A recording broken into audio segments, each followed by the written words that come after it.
Thank you. Good afternoon. Welcome back to the Transportation and Environment Committee, everyone. Today we'll be receiving a briefing from Chaz Miller, the chairman of the Aiming for Zero Waste Task Force, on that group's recommendations transmitted to county executives Elrich and the county council earlier this year. The committee was appointed by County Executive Leggett in May 2018 and has met 16 times since then. We'll also receive an update from DEP on the Comprehensive Solid Waste Management Plan and on recycling and resource management. I very much look forward to these briefings. Thanks, Mr. Miller and other members of the task force for your work, and thank you to DEP for joining us today. Mr. Levchenko. Yeah, just a few introductory items before we get into the briefings. As you might expect, the items you just mentioned are all interlinked. So you'll be hearing some of these items coming up multiple times. For instance, in the Aiming for Zero Waste Task Force recommendations, also in the context of the 10-year solid waste plan update and in the initiatives that DEP is pursuing. And that's intentional, obviously, because a lot of these issues were identified over the past year or two and are now moving towards some sort of study or implementation. A couple points, though. The 10-year plan has not formally come over to the council yet, at least not as of the other day. So it's not currently before the council. When it does come over, it will have to be introduced. There'll be a public hearing notice and public hearing, and then the committee will have to delve into it at that point, and we'll have a much more comprehensive review of the issues that fall under that plan. And basically that plan is where major policy issues would be identified, where facility issues would be identified. So as I mentioned before, a lot of the issues you hear today may also end up becoming language in the 10-year plan that the committee will be considering when that comes over. Also, one specific issue I want to highlight, because it's already come before the council, at least summarily, is this issue of consolidating Subdistrict A and Subdistrict B. That was a subject of an Office of Legislative Oversight report, and prior to the pandemic, the committee most likely would have had a follow-up work session where it heard from DEP as well as from the haulers and other affected groups, and possibly would have moved forward with some actions. But because of the pandemic, that has all been delayed. But it's still out there, and it's something that we will want to address, or at least bring back for the committee's discussion at a later date. It is noted in the Aiming for Zero Waste Task Force recommendation, so I just wanted to mention that it will come up today, but I would not recommend any substantive discussion on that until the committee's had a chance to go through what would be a more normal process for that. With that, I think we can turn it over to Chaz Miller, who's the chairman of the Aiming for Zero Waste Task Force. He can introduce himself and also frame the issue. I will be running the slides, so I will bring those up and share my screen while Chaz begins to speak. So why don't we go ahead and start with Mr. Miller. Thank you, Keith, and thank you to the committee for having this hearing and letting us present the recommendations of the Aiming for Zero Waste Task Force. I've been a resident of Silver Spring since 1985.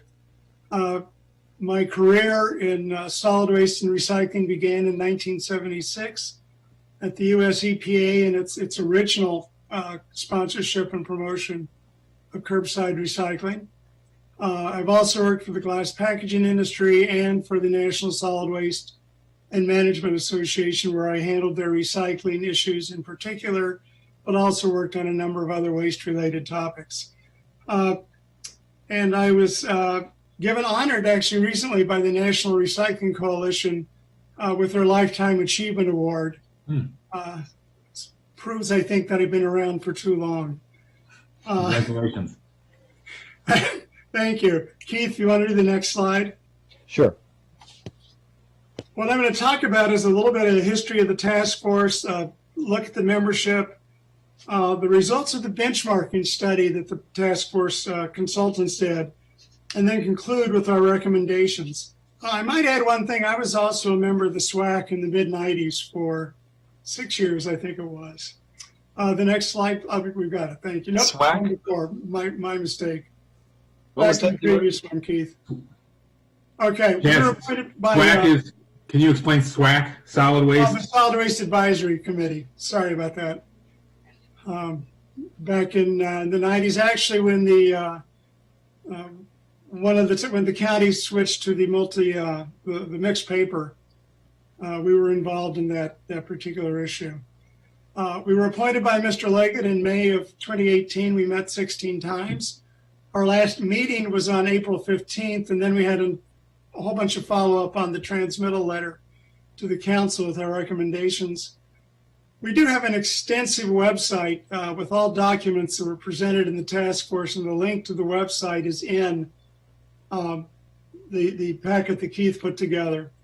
We toured all the county waste, recycling, and composting facilities. We heard presentations from outside experts on various aspects of the draft plan, and we provided county staff and consultants with extensive comments and recommendations. Keith? These are our committee members, and the identification next to their name is actually directly out of Mr. Leggett's transmittal letter appointing us.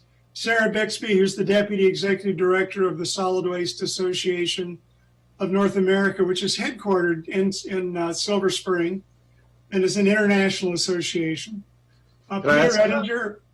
Mr. Chairman, I just wanted to ask, was Ms. Bixby a volunteer? She lives here? She's participating as a community representative, or was that an official function of her work? No, that was just in the bio that she had that Mr. Leggett included. She's a resident of Montgomery County. Got it. With one exception, everyone is a resident of the county. Peter Ettinger of BTS Bioenergy. Lauren Greenwood of the Sugarloaf Citizen Association. Ken Lavish, who's That's actually Lauren Greenberger. Greenberg? Oh, you're right. Mind fart on my part. Sorry about that. So I missed it as well. At that and it didn't look right, and I just missed it. My apologies to Lauren. Ken Lavish, who's a resident and a longtime volunteer with the county recycling program. Keith Lepchenko, who was our ex-official member and staff liaison, and was an absolutely invaluable member of the task force. Myself, Caroline Taylor, the Montgomery Countryside Alliance, and Robin Weiner, who's the CEO of the Institute of Scrap Recycling Industries. Keith? Now, after we've been meeting for about half a year, Mr. Elrich was elected and became county executive and gave us in some ways a new charge for the task force. He made it clear he'd like to see the closure of the resource recovery facility, 2026, with no increase in county waste going out of county for disposal. So what kind of recommendations do we make that will meet that goal? Now, the data we had in our report, which is 2017, the data in Keith's document is updated a bit, which is good. The data we had, 1.1 million tons of municipal solid waste in 2017. 453,000 tons are recycled or composted by the county, and another 156,000 tons of ash were generated at the RRF. Just doing a quick look at those numbers and extrapolating, to avoid sending out to disposal more waste, the tons of ash that we currently send, and there's also a very small amount of bypass waste, we'd have to increase recycling by 400,000 tons or so by 2026, which is that's a big leap. That's a challenge that the county is going to be faced with meeting in order to meet that goal. Next slide, please. I think the benchmarking aspect of the report was one of the most important things that was done, because it puts into focus an apples-to-apples comparison of Montgomery County with programs in Austin, Texas, King County in Washington, Minneapolis, San Francisco, and Toronto. Now, King County is the county of which Seattle is a part, but the data did not include Seattle, although the county programs tracked very closely with those in Seattle. The task force selected those 5 cities. We selected them because, very simply, they have very aggressive recycling programs. They have a relatively good demographic fit to Montgomery County. Now, Montgomery County is 1 million people.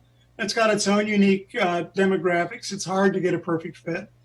And they don't have identical programs among all 6 local programs, but there's a lot of similarities and a great deal of opportunities to learn. The next slide, please. These are the results of the benchmarking study, and I want to focus on the recycling and composting rates. And these results, by the way, to do an apples-to-apples comparison, this whole thing was set up so that it would be done using the Maryland Recycling Act's definition of recycling and how recycling is counted in the state of Maryland, which is actually very, very similar across the country and in Canada, with one major exception. What we saw for recycling and composting rates, 45.4% in Austin, almost 60% in King County. Seattle's about 56%. Minneapolis, ironically enough, was the same as Austin, although that was partially, they got a couple of points for metal from a waste energy facility. San Francisco, 47.5%, Toronto, 48%. With the ash recycling rate, which is allowed and considered part of recycling under the Maryland Recycling Act, Montgomery County is at 56%. Without the ash recycling rate, we're at 41.9%. Now, this is obviously not the same as these other programs. There are differences, and there's 2 differences that are very important to highlight. One is those 5 benchmark communities all have some kind of a food waste recovery program, whether it's collection at the curb, which you can find in 4 of those 5 communities. I think it was Austin had a pilot program that was in operation and since, I believe, has transferred to citywide food waste collection. The other thing that those 5 have that Montgomery County does not have is a pay-as-you-throw system. And I'll get into pay-as-you-throw later, but it is one way to incentivize residents to recycle and increase their recycling and diminish their solid waste. I think Montgomery County has a very solid recycling program.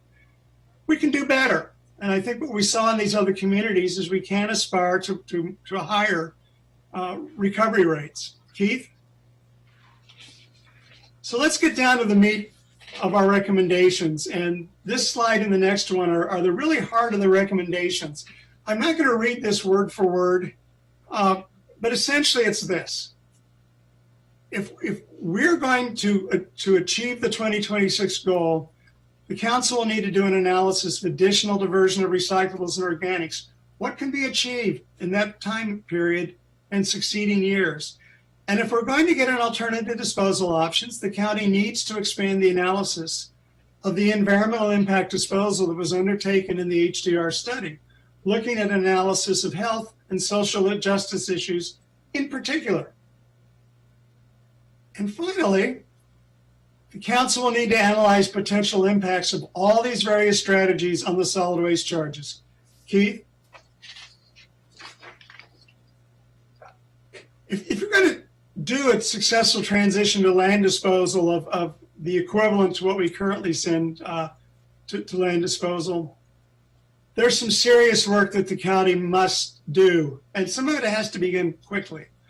The county council will have to approve and will have to fund additional infrastructure, including changes to the transfer station, a new recycling center, a new organics collection and processing infrastructure, and modifications to the transportation system to ship county to a county waste to an alternative disposal site. Now, individually, each one of those is a multi-year project. And to meet that 2026 timeline, the county must begin work on several major projects in FY 2021 and sustain those efforts and funding through completion. They cannot be put off. The challenge has to begin now. Keith? I want to look at a little more specifically now at some very specific recommendations we made. The first is the MRF. The MRF is old. 2000. It's, to be polite, Paleolithic. It lacks the kind of equipment you see in an up-to-date MRF. It needs to be replaced, whether it's retrofitted and whether we use Material recovery facility. I'm sorry. This is Shady Grove? It's the recycling center. Yeah, the one in Shady Grove. It served its purpose, but it is out of date. It is too small.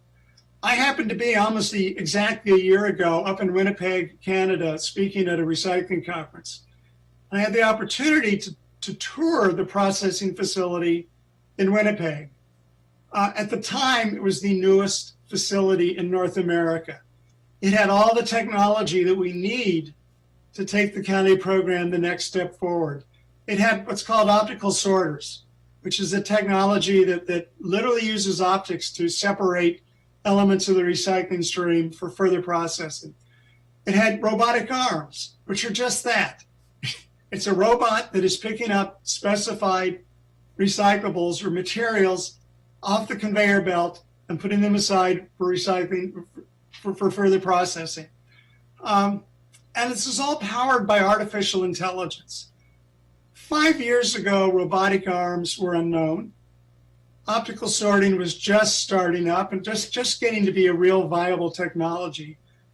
5 years from now, it will be far more advanced than it even is today. MRFs have to be refreshed. They have to be upgraded as technology increases. And actually what I saw in Winnipeg a year ago, the manager and I were talking, and he was figuring if I came back to Winnipeg in 5 years, and I prefer to do that in the summer than in the middle of December, I would see totally different equipment. It would be completely new equipment as it caught up with even newer technology. Keith? Organics. If we are going to make serious progress, we have to get serious about collecting organics, in particular food waste. The county has a very good yard waste collection program, but that organic program has to be expanded to include food waste. We recommend, well, you all did fund the pilot programs. I thank you for that on behalf of the task force. Clearly one of our recommendations, and that's going to get us started on seeing how this works at the residential and the commercial level. And then you got to have a processing infrastructure. These steps can be taken in parallel with the pilot program. They really must be. And the reason for this is very simple. Food waste is 22% or so of the waste stream in Montgomery County. We cannot take any serious steps towards expanding recycling and composting without getting very serious about food waste and taking immediate steps to start recovering it. We have plenty of, there are some privately operated curbside collection programs in the county. In my neighborhood, Veterans Compost and Compost Cab collect at the curbside on a weekly basis. They are great programs, but they require voluntary participation and funding by all their customers, as opposed to a countywide program. Clearly, that's going to be the heart of expansion. Keith, the next slide, please.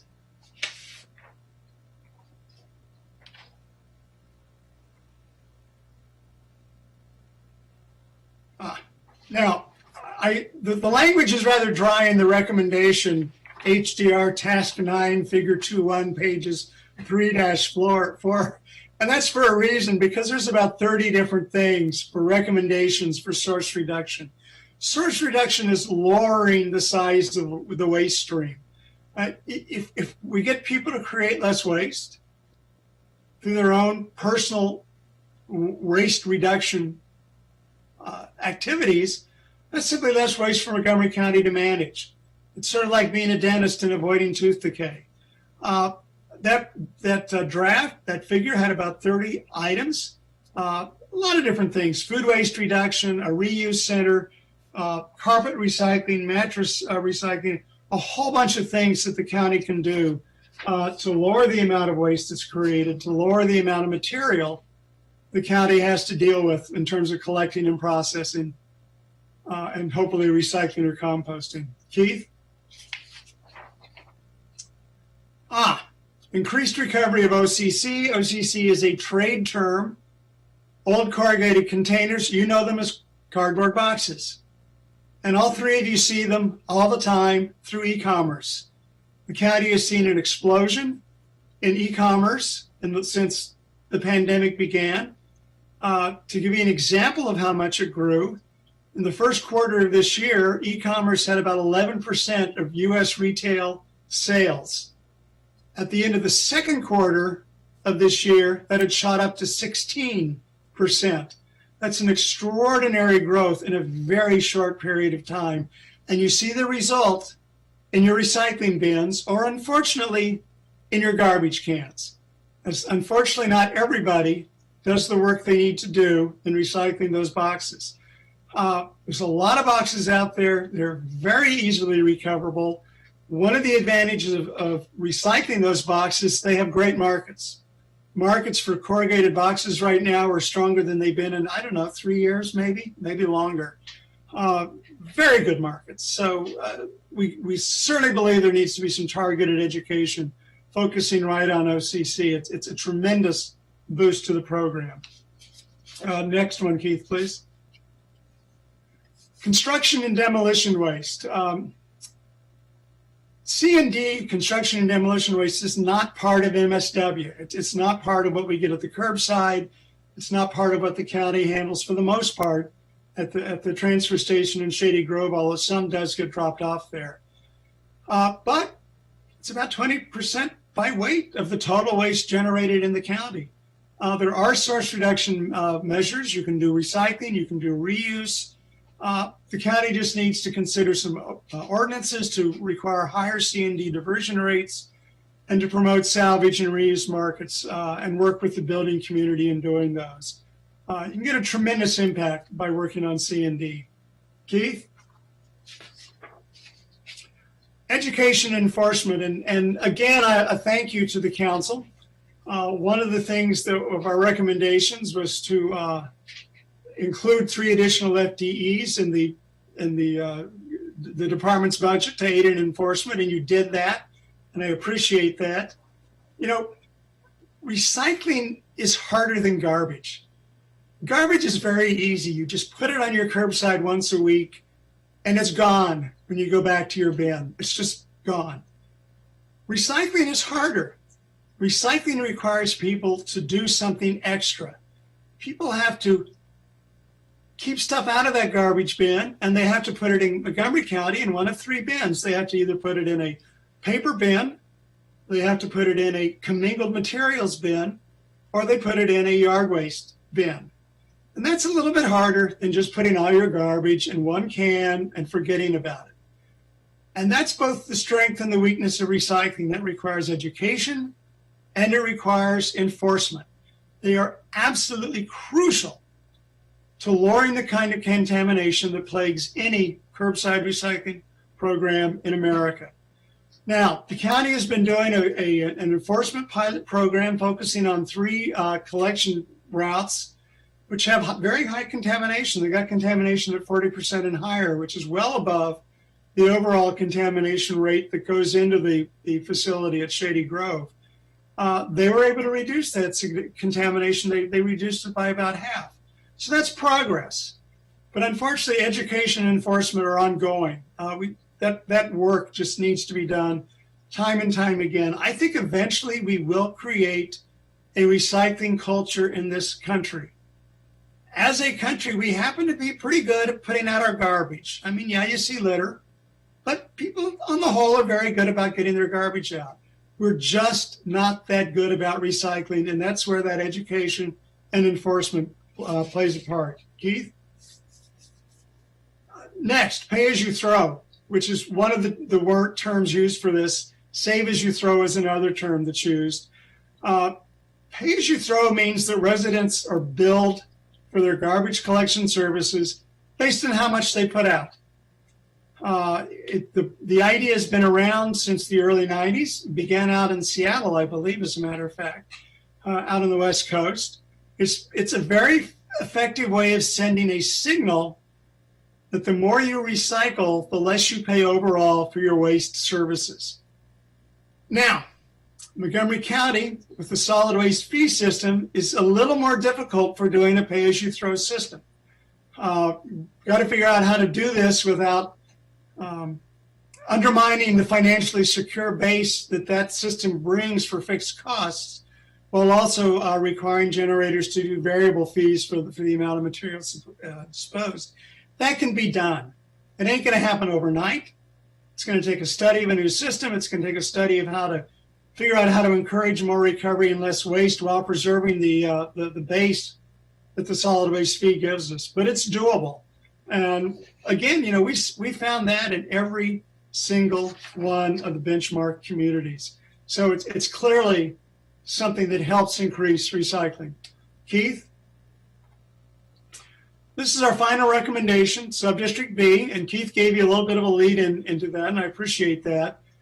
Our recommendation is very simple. We should consolidate the two subdistricts into essentially one uniform county-wide waste and recycling system. A majority of county residents now live in Subdistrict B, and it just creates a disconnect in the program. It can create a disconnect in messaging, and it just hampers the overall progress towards the zero waste goals that we're looking at. That too is going to be a little trickier, and I think Keith did a good lead into some of what's involved in that. Keith, my last slide, please. This is my contact information. It's my email address and my phone number. I am happy to answer any questions that you all have now, or any questions that you'll have in the future about our recommendations for the county. Thank you, Keith.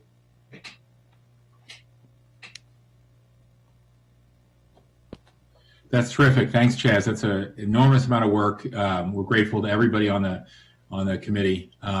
16 meetings is a lot of meetings, we know firsthand. Questions from my colleagues? Councilmember Reamer? Thanks. Could you just remind me, what presentations are we going to get today? Is now the time for the full discussion of the issue, or are we going to get another presentation from DEP or something like that? Yeah, just to clarify, as I mentioned earlier, a lot of these issues are going to come up again during the discussion of during the DEP briefing. So it may depend on the question, and I've asked Chaz certainly to stick around. No problem. During the DEP discussion, so that we can have a broad discussion of the issues as they come up. But this is a presentation from the working group. That's what we just received. This first one was a summary of the task force's recommendations. So DEP provided staff support, and they were certainly well aware of the work going along. It relied a lot on consultant support. That consultant work has also informed a lot of DEP's work as well. So there's a lot of connections between the two, but this was specific to the task force. Okay, well then I think I'll just say thank you to Chaz and the task force. I thought those recommendations were very, concise, well structured. I can fully understand, more of what it takes to move in this direction, and I really appreciate all your effort. I really appreciated the kind of moral posture of the task force, which said that we should not become an exporter of waste. I think that's an important constraint to put on ourselves, and I think it keeps this discussion grounded because there's no easy way out on these kinds of things. So mostly I just want to say thank you. I'm eager to see how the executive proposes to move forward with this. Executive on election night said this was his top priority, and I want to know, what plans are going to be put into motion to make this happen. So thank you. Thanks. Councilmember Glass, anything? Short of recycling Councilmember Reamer's comments, I'll just say I agree, and I'll save my comments for the end of Director Ortiz's presentation. Those jokes don't are not compost them. Just don't compost them. That's what Councilmember Kantz hopefully they're not compostable. Councilmember Kantz is not here. You don't need to fill in. with his sense of humor. Mr. Miller, I have a bunch of questions. I might follow up with you and DEP offline. Can you elaborate a little bit on what an updated MRF, materials recovery facility, would look like, actually? Yes. Is it what you described in Winnipeg with the optical sorters and the robotic arms guided by AI, or is it more than that? Yes. I'm looking forward to Keith will put together a field trip to Winnipeg as soon as possible. Don't go into I'm skeptical until I see it firsthand. Next summer. Yes, it would, because it's simply the technology has gone through such dramatic improvement in the last decade that as these processing facilities are taking so many different types of materials, you simply cannot rely on the relatively primitive equipment we had, which was, you had conveyor belts, you had magnets, you had what was called a reverse magnet for aluminum glasses, you had a very primitive blower kind of system to pop lightweight things off, so, a plastic container or something.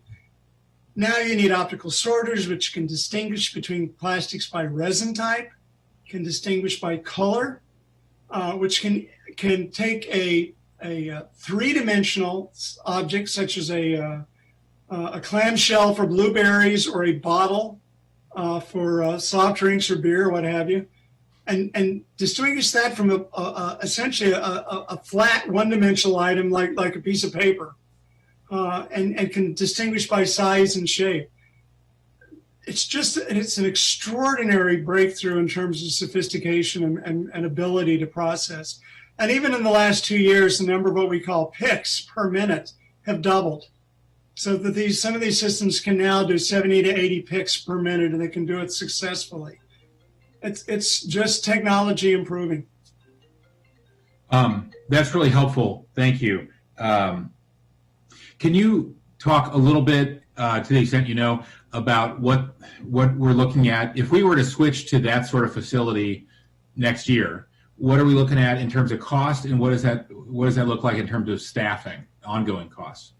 I would actually leave the costs and the total staffing to the department. Okay. But you're looking at 20 million plus for equipment and for a new. You're going to have to. First of all, I don't know if you can use the current structure. That's number one. If you can use the current structure, do you then got it? Then you're going to have somewhere to deal with the materials while you're going through that before the new one, as the new one's being built. And if you're going to need a new structure elsewhere, then you get into that whole Magilla of now you've got to find the location, build it, etc. You've got to do engineering studies. You also have to deal, unfortunately, with the reality that it's a seller's market right now. The people who are making this equipment are not having trouble finding buyers for their equipment. So you've got to get ready for that. You've got to get the procurement going. DEP can explain it better than I can, but it's a basic procurement effort, saddled with the site location issue. Yeah, and Okay. DEP will talk a little more about that in their presentation. So certainly we can get into more details. I did want to emphasize that the MRF issue is both an age issue, but also a capacity issue. Yes. And the new equipment certainly helps with both. But as Chaz mentioned, it has not been clear to date whether the existing footprint can handle that. Right now, we're sending a substantial amount of our commingled materials to York, Pennsylvania. They are getting recycled, but not by us, local or regionally. From a capacity standpoint, if we kept the equipment we had, we would need a much bigger space. And the question is whether a newly designed facility would save you enough space that you could do it on the current site, or maybe on the current site with some additional space grabbed around it or something like that. So that's a major threshold question. I know DEP has asked their current consultant that's looking at this to come up with some options. And we can talk more about that when they get to that part of their presentation. I believe it's about 40% of the commingled load currently goes up to York. I meant to say that. That's significant. If I could hop in at this point real quick. So what does York have that we don't? A bigger MRF and a newer MRF. Just newer, bigger? Yes. It's a very, physically, it's a very large facility. And it's got the bells and whistles. It's got what you need.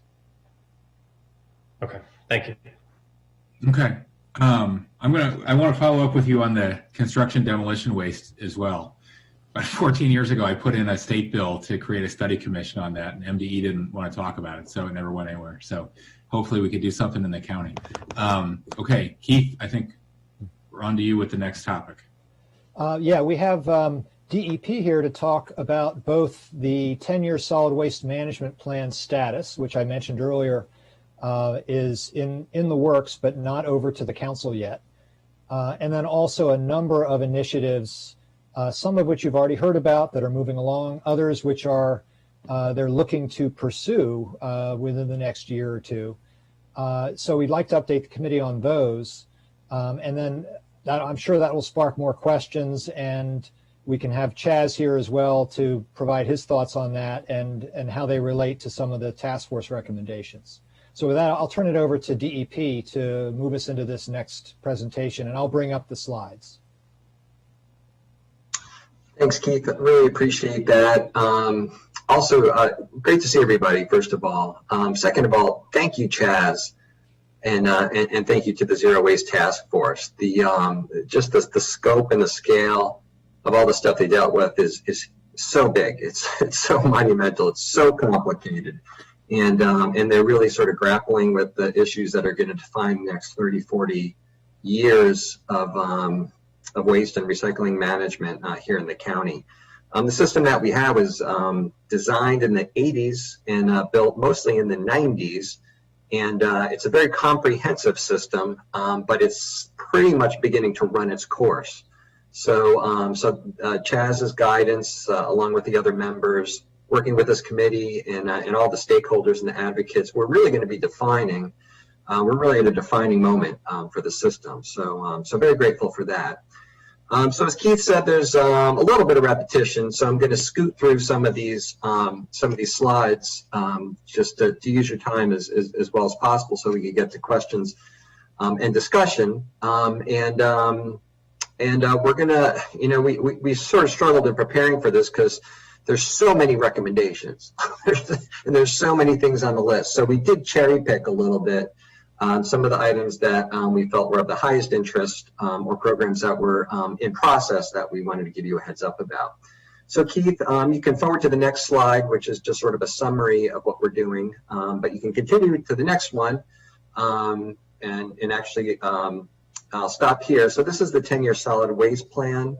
Long story short, it was due 2 years ago, but we asked MDE to hold their horses because we had the Zero Waste Task Force in operation where they were taking up a lot of these issues. So they granted us an extension, and we got the report from Chaz and friends. We've incorporated those recommendations into the document. MDE has signed off on a draft plan. We've shared it with SWAC, so that might be a new acronym for folks today. So the Solid Waste Advisory Committee, and it's on the county executives, in the county executive's office now for what we hope is final review. So it's in process. When it gets that final sign off, we'll share it with the committee and with the council, and we look forward to that discussion.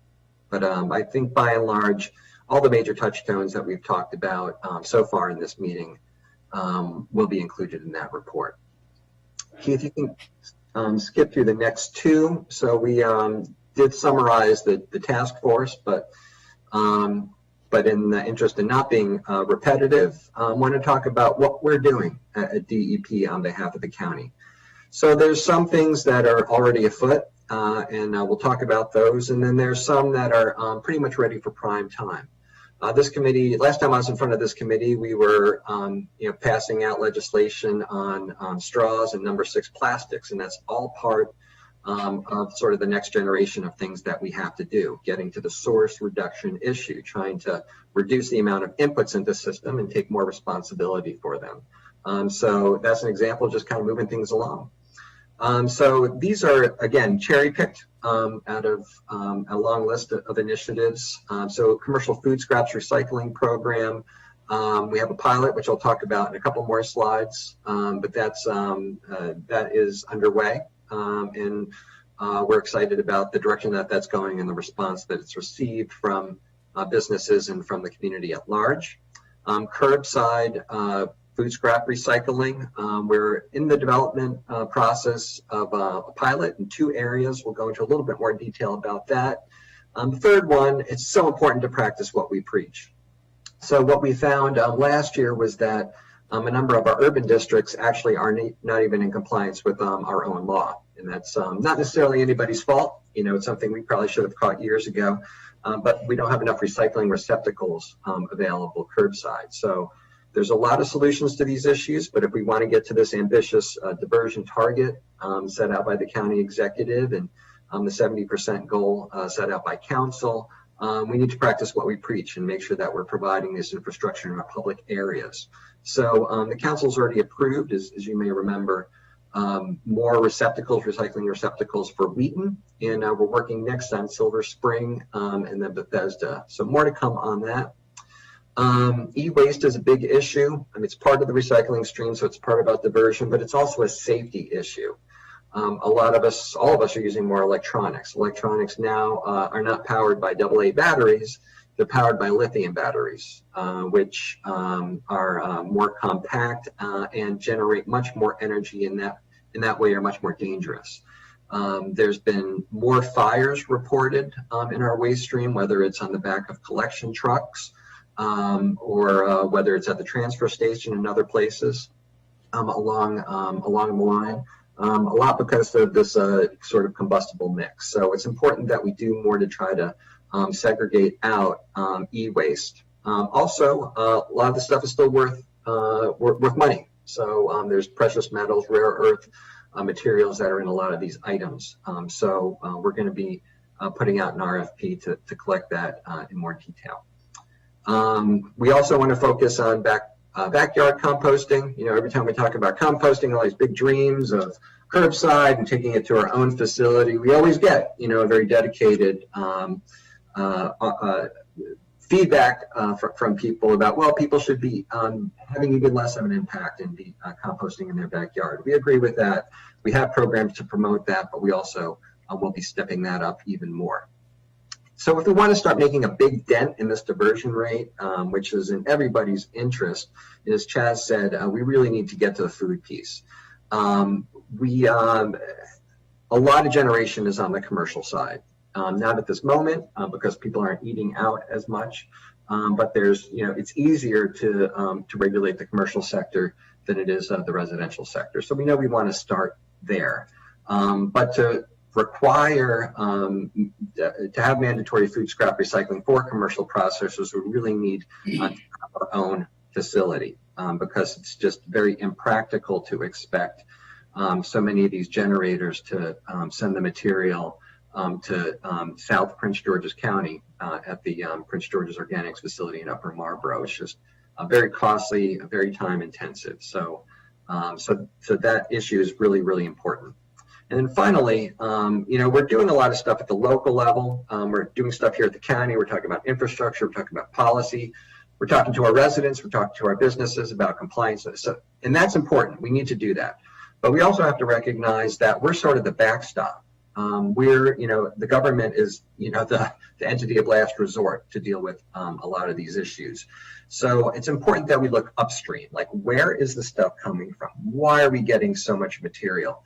Because the producers of this of this material, the manufacturers, are a big part of the mix. They're putting out more products than ever. It's an overwhelming amount. Not all of it is recyclable or easily recyclable. So we want to hold them more accountable for that. And I can talk a little more detail about that, but that might not be a rabbit hole for this moment. But we are working on a state and national levels to bring them more into the fold as part of the solution. Because right now they say they're in the mix, they express they are, but practically not anywhere near the degree that all of us are and the taxpayers are. So we can go to the next slide.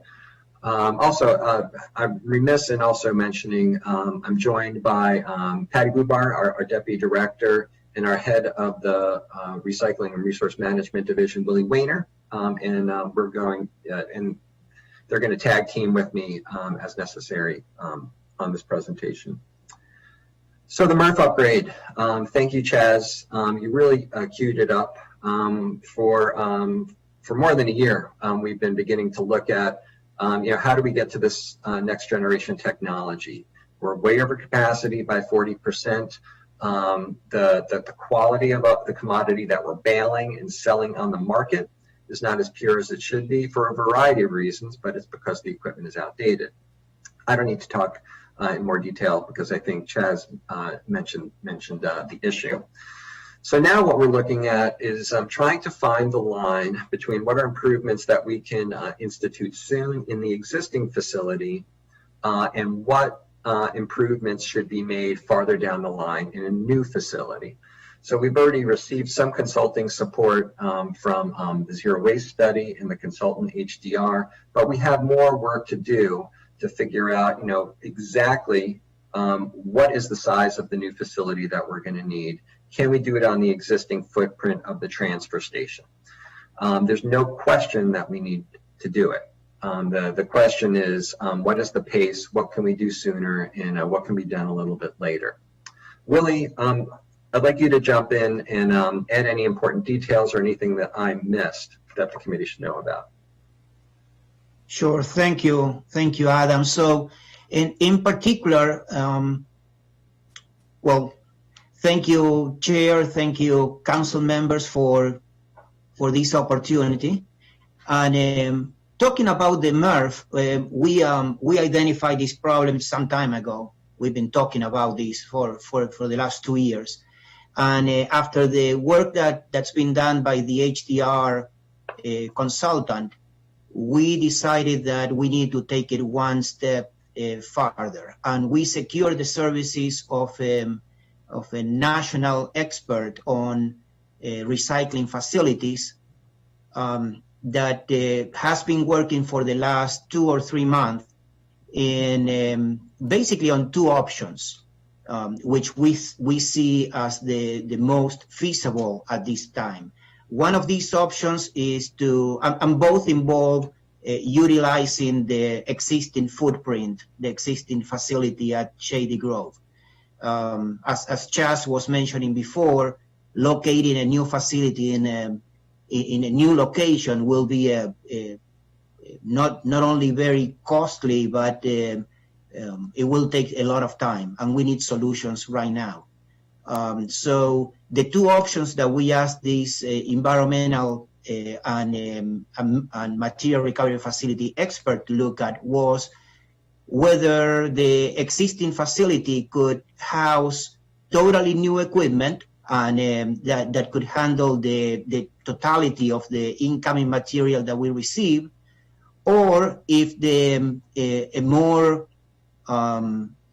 let's say partial upgrade was recommended in order to use portions of the existing equipment but add some of the technologies that Chaz was talking about and be able to increase the efficiency and quality of the materials being processed. So initially, we're going to be receiving that report now in the next few weeks. But initially, like this slide says, the preliminary findings that they've been sharing with us say that it will be possible to totally replace the equipment in the existing footprint of the material recovery facility only by there could be some addition, a small addition to the building in order to increase the tipping floor area because there will be more materials coming in, and to increase the capacity for the final product that we are producing. So that report will be coming to us in the next couple of weeks.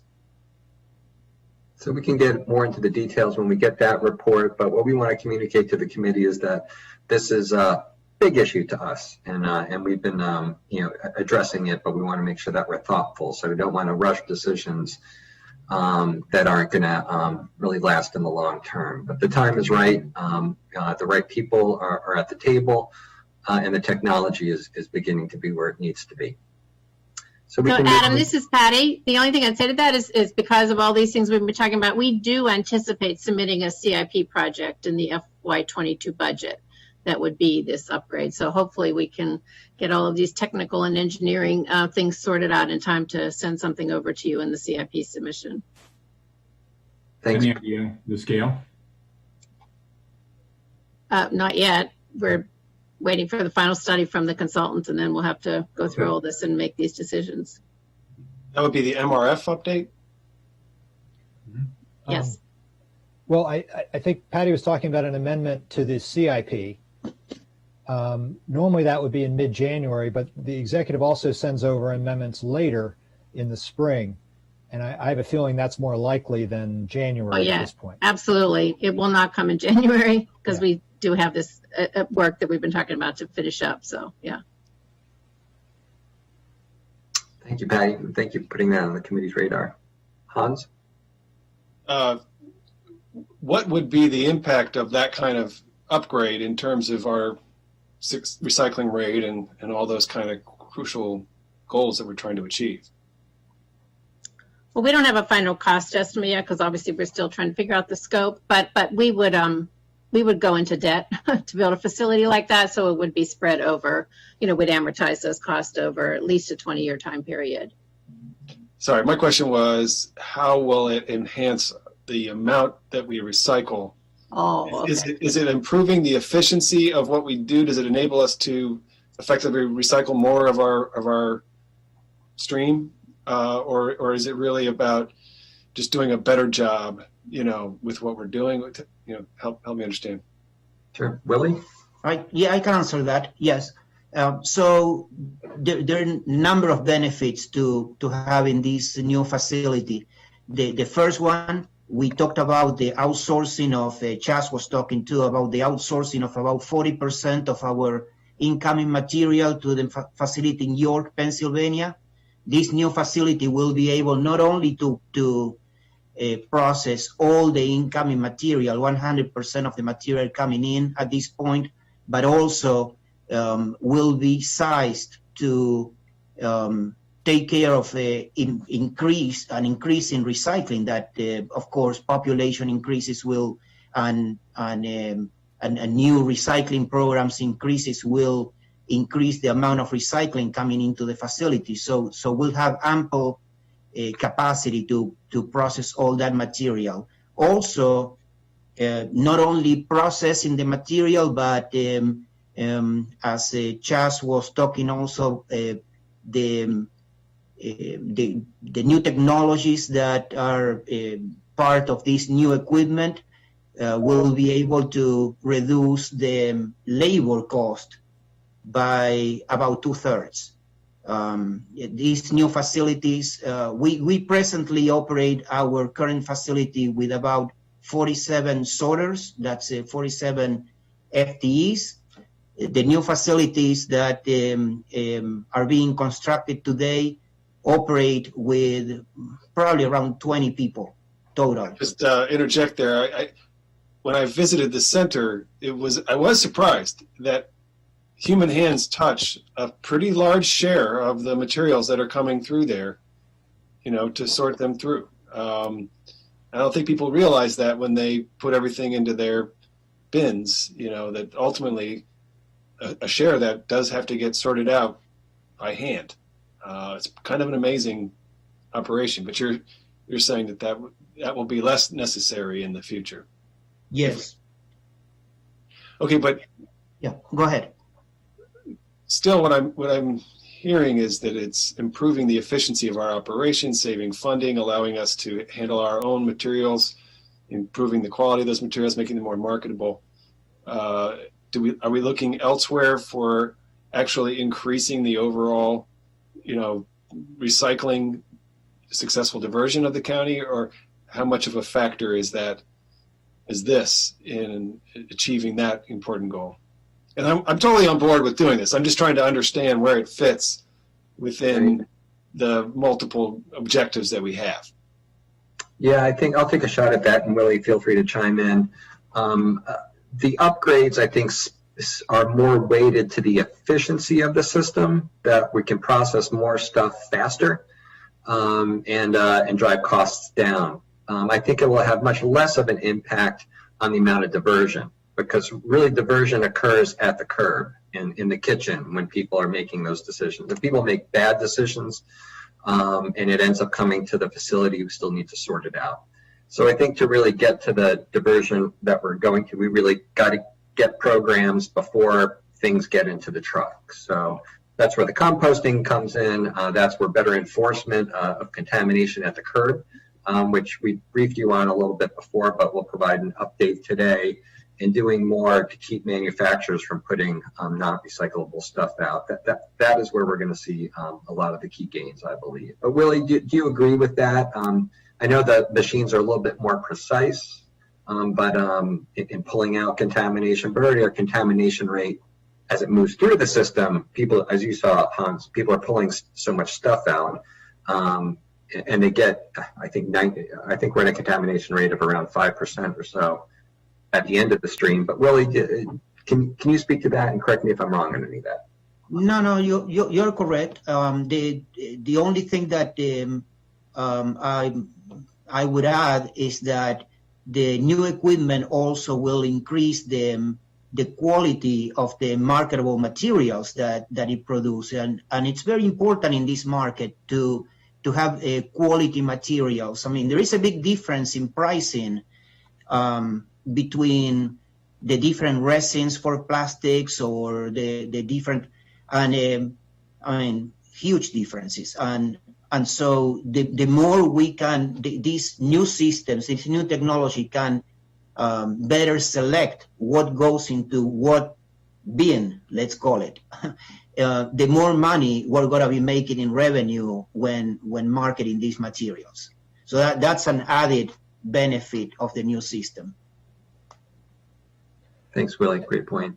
Yeah, the other thing I think I would add, Hans, is I don't think the facility is not intended to take on significant new materials per se. It's going to focus on cans and bottles and plastic and paper. So a lot of the new materials that Chaz was speaking to, carpet and mattresses and textiles, those would be dealt with through a separate recycling stream, and certainly food waste, organics would be as well.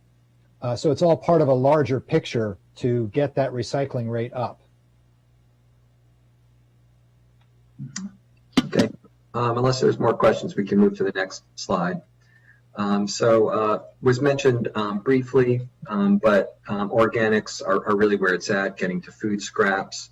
We're already off and running with the commercial program. We had big dreams before COVID about getting lots of folks involved, and we had signed up.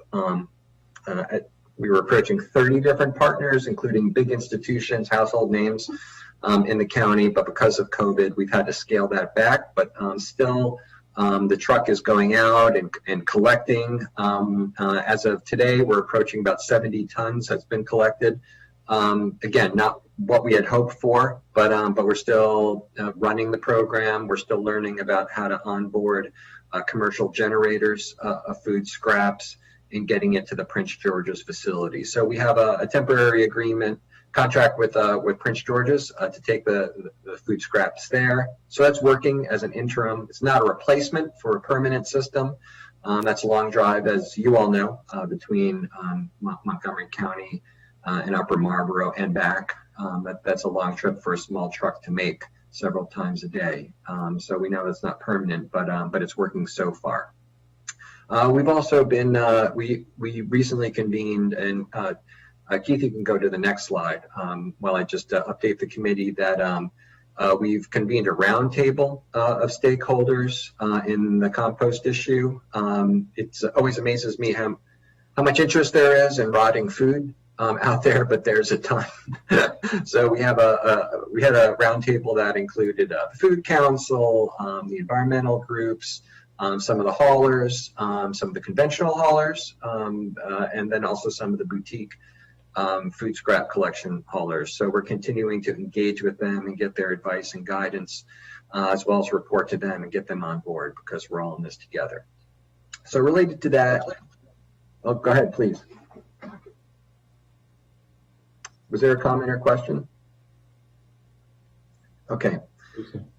So there's the commercial side, the residential side. Residential, we need to get moving on that as well. So we've been designing a program to pilot pickup in 2 service areas. We've selected those ones that already have success and appear to be very on board with recycling, so we'd have a high adoption rate. Although there's something to be said to go to tougher neighborhoods with lower compliance, we want to get off on the right foot. We want to be able to show that this can be successful, and we want to make sure that we have households and lots of validators that can talk to other parts of the county and say, hey, I did this in my neighborhood. It was great. It was easy. This is all you need to do.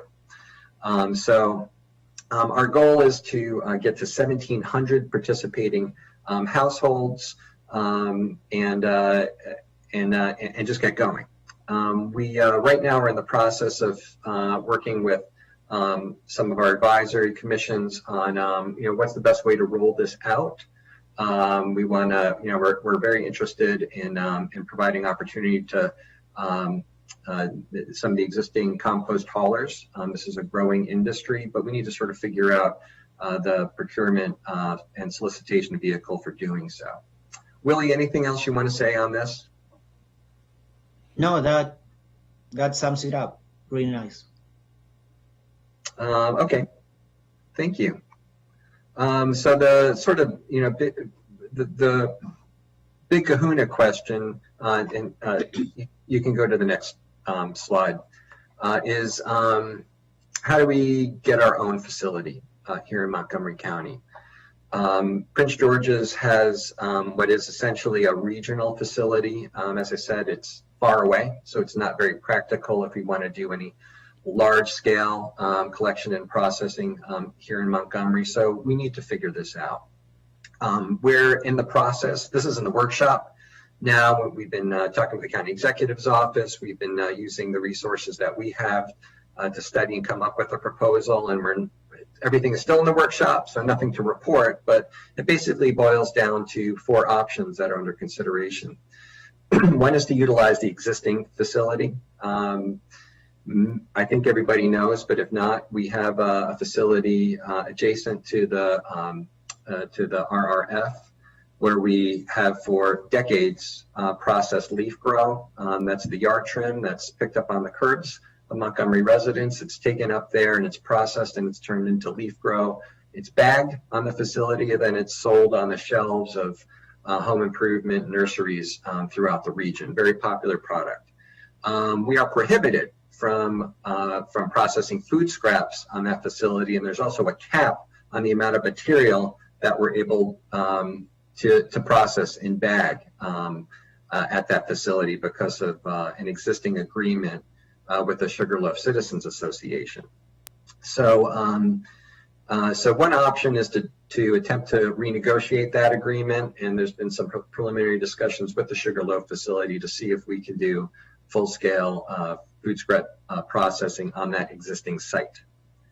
The second one is to find a new compost facility. If it's untenable for whatever reason to re-engineer, which is a little bit of an overstatement, but re-engineer the existing facility, we will have to find a new facility, whether it's by purchasing a new site someplace in the county, or looking at the inventory of potential sites that the county already owns. And we do have holdings in the agricultural reserve and throughout the county for different reasons, as many of you know. Third is to engage in a public-private partnership with a third-party generator. There's been a growing interest in anaerobic digestion on a large scale and a large municipal scale. Our friend Jigar Shah, who many of you know, has been very interested in this area and has reached agreements, for example, with other jurisdictions throughout the country. In Europe, particularly in Italy, there's examples of food scraps going to anaerobic digestion facilities in agreement with a guaranteed delivery of commercial and residential food scraps. So that's an option. We can get more in the weeds on any of these options, but that's something that's also we're considering. And the fourth is to continue our relationship with Prince George's County and take the material there. So all of these are complicated, the pros and cons to each, but those are all things that we're in the process of examining in more detail with the goal of making a recommendation to the county executive and then to you in the new year. We can go to the next slide, Willie and Patty, unless you have something to add. Well, I have a question, the chair. Go ahead. Tell us more about how a civic association has authority over public land. Is this unusual? Is it, you know, how did we, and has the executive tried to negotiate this with the civic association?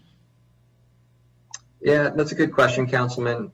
As you know, this agreement precedes, I think, any of us here on this call, so I don't understand in full detail exactly what happened. Of course, it's in relationship to the construction of the waste energy facility up there. The Sugarloaf Citizens Association was sort of the organized entity, and there was an agreement made at that time limiting a variety of parameters for the facility as well as for the composting facility. We've received some briefings on it, and I have to admit I'm not an expert on what the options are for finding a new one. The message that I've gotten from County Attorney's Office and from folks who've been around is that it's going to be tough to change that agreement.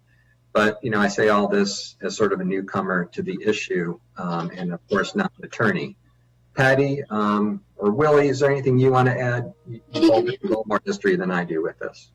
Yeah, the only thing I'll add is it is lodged with the court. And it's based on a consent decree that was put in place.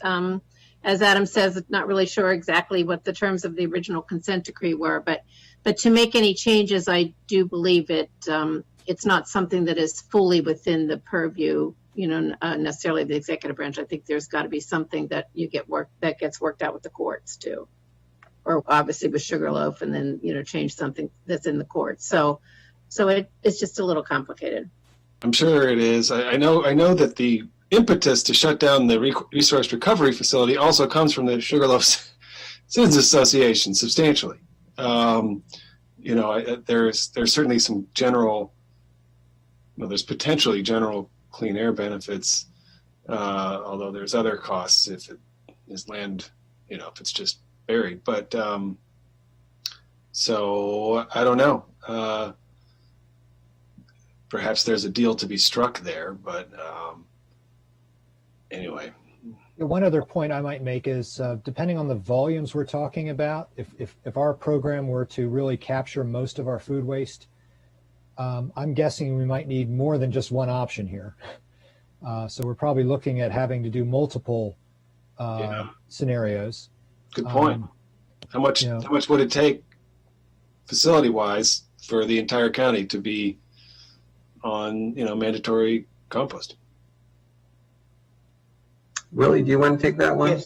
Yes, sure. So the waste composition study, that the last one that we performed in the county, that was dated 2017 and indicated approximately 120,000 tons of food waste being generated in the county. So just to give you an idea, per year? I'm sorry, per year. Per year? Per year, yeah. Yes. And just to give you an idea of volumes or processing capacity, the Western Branch facility in Prince George's County can handle about 50,000 tons of food waste every year. So that will be less than half of what the county is the potential that the county can produce. So yes, I agree with Keith that probably a combination of options will have to be taken into consideration, although it's going to take a long time to get to those 120,000 tons. I mean, most likely, if we were to build the first facility, like we say in option 1, utilizing the existing composting facility, we have the room in there to build a facility similar to the one that Prince George's County has, with a capacity of 50,000 tons of material, and that will be more than enough for the first, I would say, 3, 4, 5 years. We have the room where, did you say? At the existing facility, at the existing composting facility. Right. So the question would be, would the county spend a lot of money to acquire land somewhere else? How many acres is that facility in Prince George's County? Do you know? You can build that system in about, I would say, 3 to 5 acres of space. Oh, that's not that big. No, it's not. Okay. So 5 acres gets you 50,000 tons? Yes. Typically? That's not that big. Interesting. I mean, I would actually think, as far as land is concerned, it's not even that expensive. That's not really the cost. But how much does the facility cost overall to build? Adam will probably remember. I would say about between $8 and $12 million. A facility like that. Yeah, I think if my memory is correct, which is a big F. The Prince George's facility at 50,000 tons was around $6 million. So I think it stands to reason that we're at between 10 and 12 for a full scale. And that's if we don't do a public-private partnership. Correct. And And that's for composting. Obviously, anaerobic digestion would be a different set of numbers. yeah, what's the difference? Can you explain the difference here? Is like one of them like underground? I mean, I know what anaerobic digestion is in a very general way, but what's the difference in terms of a facility? Great I question. think that the next slide will show that. Yeah, Keith, go to the next one. And so there's basically two generally viable options for dealing with organics. To answer your question, Hans, the anaerobic digestion is what's considered an in-vessel system, where it's the material is put inside of a big container. There's a catalyst that creates an anaerobic process, breaking the material down. It generates methane, and then that methane is captured and then converted into energy. The Blue Plains facility at DC Water actually uses one to process its sewage. Big facility, super duper expensive, but they have a super duper amount of poop coming through to process. So that's that in a nutshell is how AD works. And if you want more detail, feel free to ask. It's also very technological, lots of high-end engineering, and then it creates a digestate process, which is sort of a concentrated, for lack of a better term, compost. It's sort of a soupy material, and then that needs to be amended with another kind of soil product if we want to create a compost that can be sold or used in some way. And then there's aerobic processes, and that's a system that doesn't have a starved oxygen environment. It's a more conventional process. It's the process that's done in Prince George's, and practically what it is it's basically rows of organics. So it's the food scraps mixed with yard trim.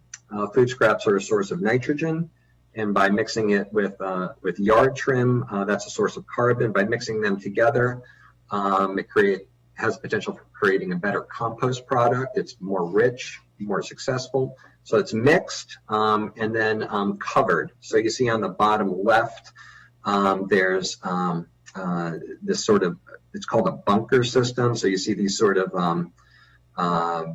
they look like, highway medians, these sort of concrete channels. The material is put inside of it and then it's covered. You see that cover. And that cover right there is probably about the size of a basketball court or football, not quite a football field. And that's pulled over. And what that does is that one in particular is designed by Gore-Tex, the Gore-Tex company. And if, I know you're an outdoorsy type of guy, we know that Gore-Tex keeps rain out, but lets your body breathe. So there's a transfer of air. So that actually expedites the composting process. It controls variables. So in about 8 weeks, you're able to create a compost product. That was more information than I'm sure you asked for. But those are sort of the two processes. The anaerobic digestion has benefits because you can create energy from it. It's also more expensive and there's and a little more complicated, but you can handle large volumes. The aerobic or the Gore system in this case is just a little simpler, a little more low tech, but it requires more of a footprint over time. Is that helpful, or did it just make it worse? I grew up composting. My household, I think we were the only ones I knew who composted, and I've always loved it. It's one thing I can do. I'm not always the best thumb, but I can turn a compost pile. But there you go. And in fact, when I ran for council in 2006, I talked about composting. I wish we were a lot farther along, and I'm glad that we're now, aware of what the kind of changes are that we need to make, and I hope that we can make them. It sounds like we have options ahead of us that are reasonably affordable, and we can actually make some progress here. Yeah, thank you. We will. I think that the county is a little bit behind, but we're still ahead of many others, but we're very serious about it, and I think we can figure it out and have a proposal in the new year. Keith, hop in here real quick. Sure. I was waiting for you to complete your presentation, but I'm cognizant of the time and the stated end time or the hope at the beginning of the conversation. So just kind of picking up this conversation. Unlike Councilmember Reamer, I did not grow up composting, but I grew into composting and have a composting bin in my backyard, and appreciate the support of the entire council in supporting my ZTA. Further expanding composting, right? And your support as well. So we all know what we need to do. I think one of the new points of information I've learned from your presentation was the expansion into, or the hope to expand the composting from the commercial, which because of the situation we're in, understandably is not where we had hoped it would be, where you hoped it would be, but the expansion into the 1,800 residential households. And so that has begun. Is that correct, or you're planning on that? It's still in the planning stages. I think we're probably about 60 or 70% through our planning process. So important question here. How is that going to be operated? Is it going to be the same way that the commercial one currently operates, or will it be more akin to the way that garbage collection is operated? That's exactly what we're studying at this moment.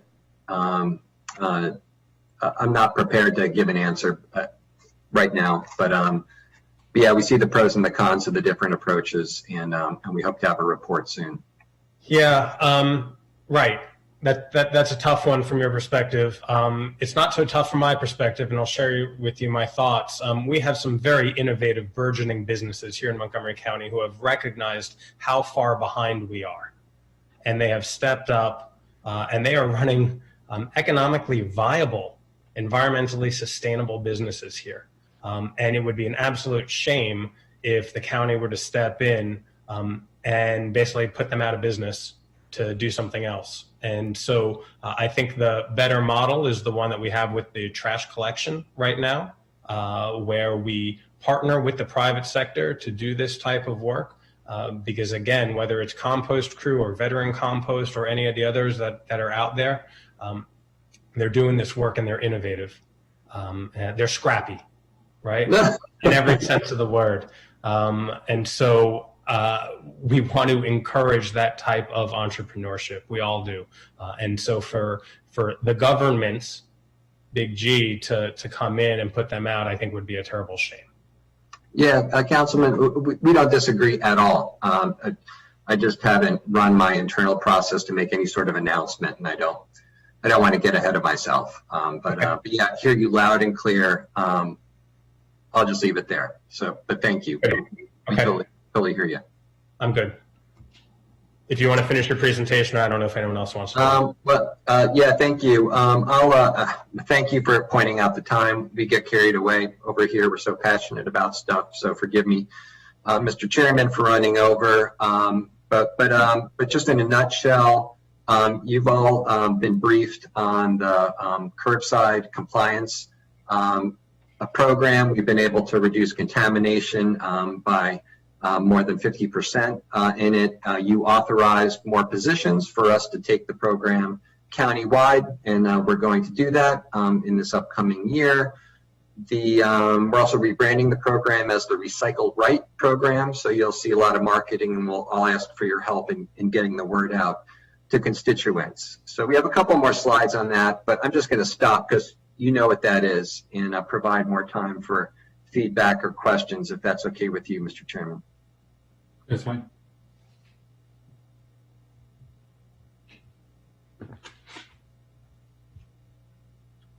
Okay, Keith, anything else? I was just checking to see, are there any more topics? Was this the last topic? Looks like it was. Okay. Yeah, so that's it for the slides. So we've got a couple minutes left according to the 4 o'clock stop. If folks have any questions about any of what they just heard, or any questions from Chaz's earlier discussion, we can pick up on that. Or as I mentioned, 2021 will be a big year for environmental issues, especially solid waste. So the committee will be seeing this again in short order. So if your questions weren't answered today, there will be plenty of opportunities to revisit these issues in the near term. Yes, and we know where to find you. Okay, colleagues, any other questions?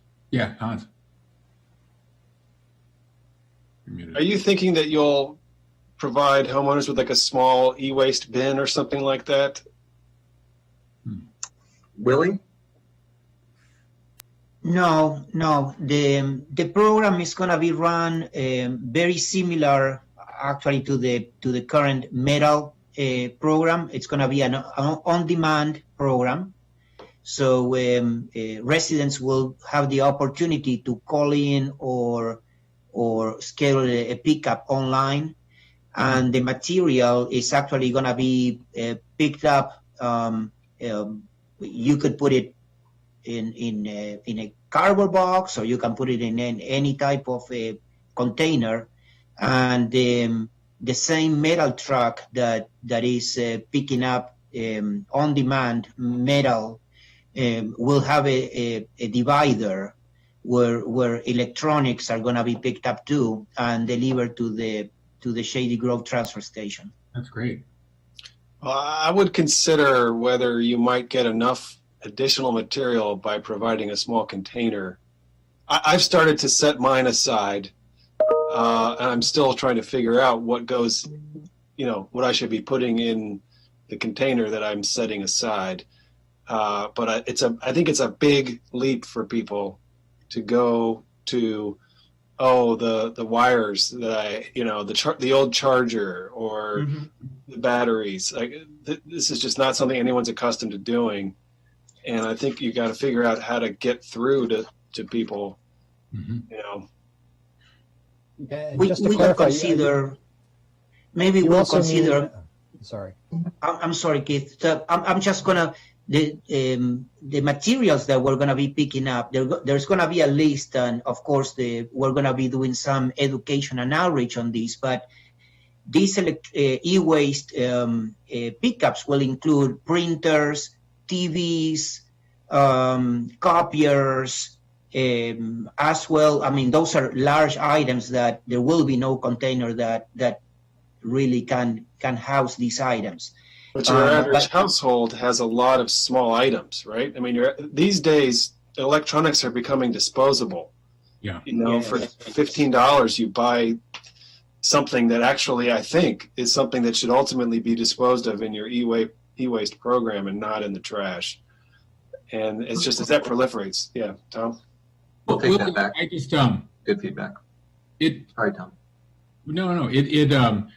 I'm just wondering if we had a similar briefing recently on batteries that end up in the solid waste stream and cause all these fires at the in the landfill, right? And one of the things I suggested then, as a sort of more convenient way for people to recycle their batteries, since they're not going to. Most people won't make a whole special trip. A lot of people don't even have a car, much less aren't going to make a special trip to the transfer station, would be to have the type of bins that they have at Whole Foods or Home Depot at our maybe libraries or rec centers at least, to for people to drop them off, somewhere closer to their neighborhood. I have a printer, I'll confess, in my car that I've had for 3 weeks, because I don't know when I'm ever going to get to Gaithersburg. And it's been in the front seat till I have a passenger. It's been in the back seat till I drive my kids home to school. I keep moving it around, but I never get to Gaithersburg. And I imagine I'm not that unusual. And there's the same is true of batteries and cell phones and other things like that. So I just think if we had a few of these neighborhood things, that would be less costly than sending a truck around to every house. And we have regular deliveries, I'm sure, to regional service centers or libraries or whatever that could be incorporated in once these things fill up. That's a good suggestion. And incidentally, as part of our extended producer responsibility policy interest is to require sellers of certain problem products like that they also have to be receivers of those products when they run their course. Wouldn't that be nice? Yeah. Yeah, so that'd be nice. But yes, so noted.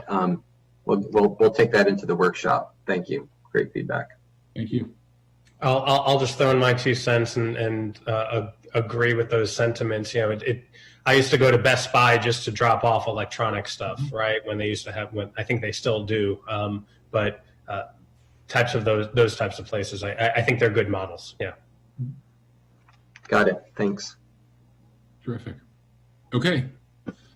If there's no other questions, listen, this is really helpful. We have some work ahead of us. We're going to be talking about this for a while, but it's really encouraging that we're making so much progress. And Chaz, thanks again to you and the whole work group for all your hard work on this. You really have put us in a stronger place. Thank you. All right. Great. Thanks, Keith. Thanks, Adam. Thanks, Patty. Thanks, Willie. Thank you all.